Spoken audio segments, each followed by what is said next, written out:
RCF.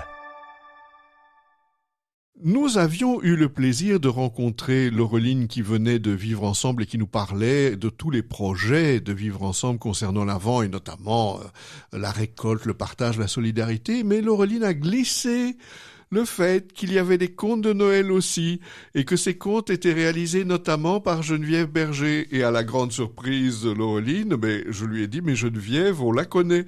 Et elle est là devant moi. Bonjour Geneviève. Oui, bonjour Enzo. Alors, ça fait des années en fait que Vivre Ensemble vous demande de rédiger des contes de Noël. Ma foi, je n'ai pas compté, mais ça fait bien 6 ou 7 ans, oui. Alors, en fait, la demande, c'est des contes pour je dirais, les 4 semaines de l'Avent ou bien pour cette période-là. Comment est-ce que c'est demandé, ces contes de Noël ? Alors, Vivre Ensemble,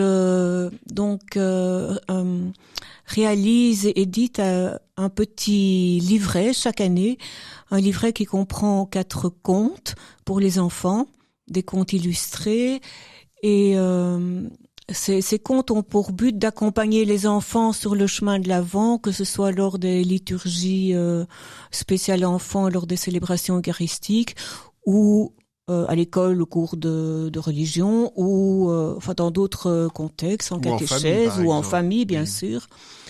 Alors ces contes s'adressent aux enfants entre 3, 4 ans et 12, parce que sur les 4 contes, j'essaye qu'il y ait un conte pour les petits, avec des animaux par exemple, un conte pour les plus grands, qui peut retracer la vie d'un grand témoin, mais de manière un peu romancée. Et bon, donc il y a pour les différents âges, et chaque semaine, ces contes essayent de s'accrocher, vaille que vaille, à un des textes évangéliques, à une phrase, à quelque chose d'un peu concret, mais aussi de se rattacher à la problématique développée cette année-là dans la campagne de l'Avent de Vivre Ensemble. Donc il faut jongler avec beaucoup de choses, avec le symbole, donc il y a beaucoup de choses à mettre en place, mais ça ne se sent plus une fois qu'on lit le conte, qui est une vraie histoire. Écrire des contes, c'est un genre littéraire particulier, ça veut dire c'est une histoire qui a un début, qui a une fin, qui a une espèce de chemin, de parcours, voire même de point d'arrivée. C'est un style particulier, ça demande quand même, allez Geneviève, une certaine tournure d'esprit, non ? Oui, mais enfin, je suis habituée à l'exercice. J'ai publié moi-même quand même plusieurs livres. J'ai travaillé longtemps aux éditions Averboot, qui ont des éditions pour enfants, où j'avais aussi le plaisir d'écrire des histoires pour enfants. C'est un genre dans lequel je me sens bien. Effectivement, c'est un exercice, c'est un vrai travail littéraire. Il faut développer une histoire dans un cadre précis, avec beaucoup de contraintes, que ce soit les contraintes thématiques dont j'ai parlé, ou les contraintes de longueur, par exemple. Il faut que ça puisse être raconté aux enfants de manière orale. Ils ne vont en général pas lire ces contes. Ce sont des adultes qui vont les lire. Donc c'est un métier, oui. Mais vous avez l'air de dire qu'en fait ces contes doivent être lus à l'enfant. Donc ce ne sont pas nécessairement des contes qu'il lit lui-même en ouvrant le carnet et en lisant. Donc il peut les écouter, raconter. Donc il faut quelqu'un qui les raconte, je dirais avec un peu de talent. Et quoi, on peut les mettre en scène, ou bien on peut les jouer, ou bien on les écoute simplement. Qu'est-ce que vous donneriez comme conseil ? Alors cela, ça ne dépend pas de moi. Bien sûr, les plus grands peuvent lire, mais quand je dis qu'ils doivent être racontés, c'est que la mise en page n'est pas celle qu'on voit dans les livres pour enfants. Donc la taille des caractères n'est pas adaptée aux enfants, ce genre de choses. Donc ils doivent être lus. Après, dans les différents groupes où ces contes vont être exploités, évidemment, ils peuvent les mettre en scène. Ça se prête très bien à faire des scénettes. Les personnages sont très imagés. Et alors, ce que je dois dire, c'est qu'il y a non seulement le conte, mais accompagnant chaque conte, il y a un genre de petit carnet pédagogique avec d'abord des questions pour vérifier que les enfants ont bien compris, pour voir en quoi ils ont été touchés, puisque la compréhension d'une histoire pour un enfant se fait d'abord par la compréhension des émotions. Et donc voir s'ils ont perçu les émotions, s'ils les rejoignent.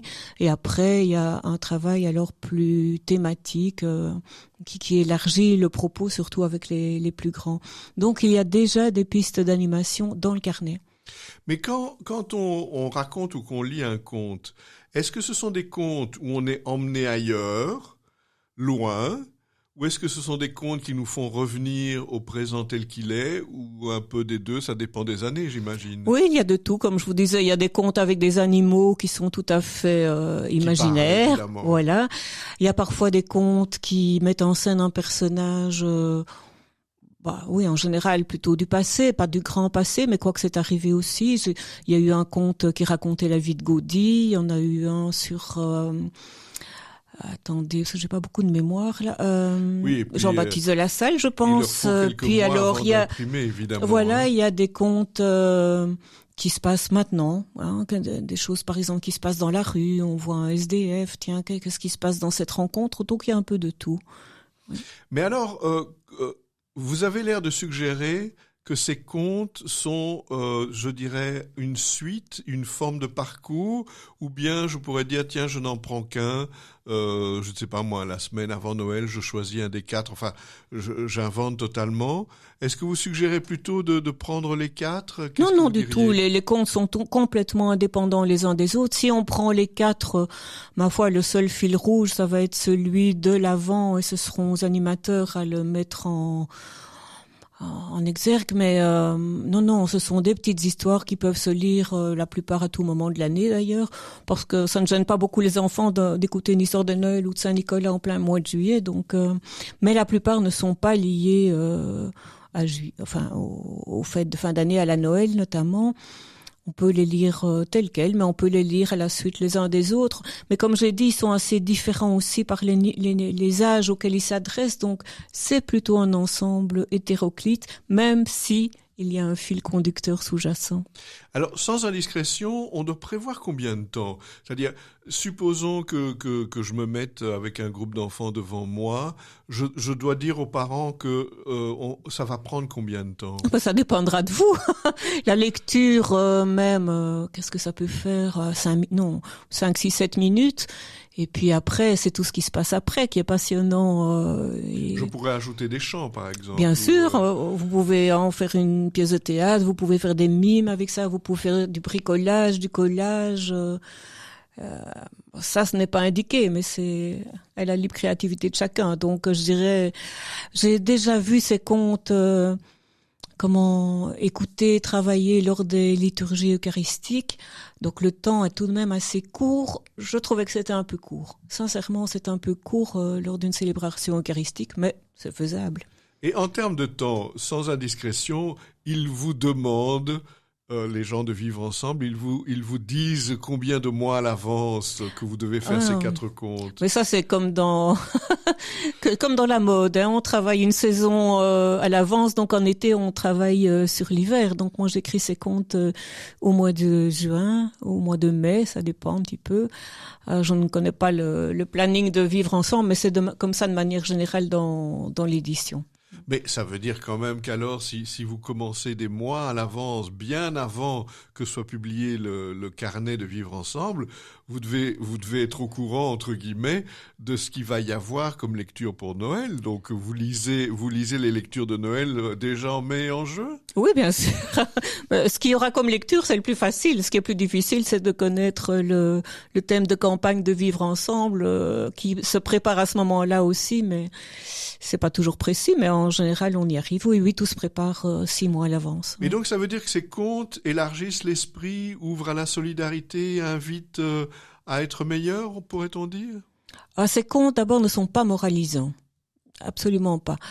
Il n'y a pas de morale à la fin, mais ce sont des vrais contes. Donc, effectivement, ils invitent à observer, à comprendre, à s'ouvrir à des réalités étrangères, à faire un va-et-vient entre ce qui est raconté et sa propre vie. Sous une apparente fantaisie, ils structurent un peu, ils peuvent aider les enfants à structurer un peu leurs pensées et leurs ressentis. Ça veut dire alors que c'est un moment où il faut laisser les émotions apparaître. Tant pis si les émotions crée un peu de désordre dans le groupe, hein, ça peut arriver. Et puis, les garçons, les filles n'ont pas toujours les mêmes émotions au même moment. Ça veut dire qu'il faut être ouvert à tout cela, alors Geneviève, j'imagine. Oui, bien sûr, mais c'est ça qui est intéressant. On oublie ça, mais les enfants ont beaucoup de difficultés à identifier leurs propres émotions. Donc avec les tout petits, on commence par les 4 émotions de base. Enfin, on nuance au fur et à mesure du temps. Et au départ, effectivement, c'est un peu le chaos. Et voilà. En tout cas, Geneviève, soyez certaine qu'on va vous réinviter pour nous parler un petit peu de l'art du conteur, parce qu'il y a l'écrit, et puis il y a l'attitude, et puis il y a aussi la réceptivité, et on pourrait en reparler pendant des heures. Je vous rappelle que les 4 contes, disons, du temps de Noël, mais avec des nuances, vous avez entendu, sont disponibles dans le carnet de Vivre Ensemble. J'imagine, Geneviève, que si on va sur le site de Vivre Ensemble, on va trouver aussi toutes les indications de la campagne de l'Avent se trouvent sur le site de Vivre Ensemble, vivreensemble.be. Non, c'est peut-être entraide.be. Oui, mais ça, vous trouverez. On trouvera facilement. Mais alors, est-ce que vous avez un contact avec la personne qui les écrit en néerlandais? Parce que j'imagine qu'il y a, vous ne savez pas du tout. Parce que là aussi, j'imagine qu'ils ont dû demander à quelqu'un de l'écrire en néerlandais. Ah, je ne sais pas si. Parce que parfois ils sont un peu bilingues, mais pas toujours avec. Non. Nous ne connaissons pas toujours. Ces 4 contes de Noël, ou disons du temps de Noël, ont été écrits par Geneviève Berger, que nous avons le plaisir de recevoir aujourd'hui. Merci beaucoup, Geneviève. Merci, à bientôt.